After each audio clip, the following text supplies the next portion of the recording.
夫妻會唔會離婚呢？其實命盤當中一早就傾好噶啦。你睇到呢條片呢，說明我哋之間係有緣分嘅。你個問題係一定可以得到解決嘅。我哋成日都話啦，百年修得同船渡，千年修得共枕眠。咁夫妻之間嘅緣分呢，一早就已經寫好喺你嘅人生藍圖入面噶啦。你係同一爛桃花糾纏，定係同正緣相伴？有幾次婚姻，同埋你再婚之後係更好呢？定係不如之前？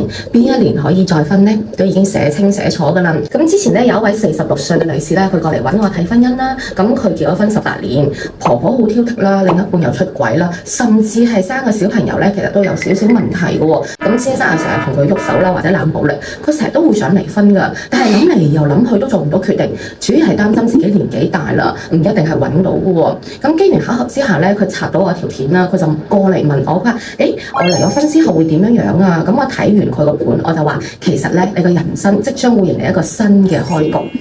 之前嘅緣分呢已經盡咗噶啦，因為佢同佢先生呢係情結嚟嘅。咁未來8到10個月呢，你係會見到啱你嘅正緣噶喎。所以啊，我哋唔使羨慕人哋噶，錯嘅嘢呢一定會行開嘅，啱嘅人呢一定會相逢嘅。不管你信唔信，依家你嘅人生藍圖呢掌握喺我手中，預約我一睇就知噶啦。如果你都有同樣嘅疑問，可以過嚟 Facebook 揾我啦。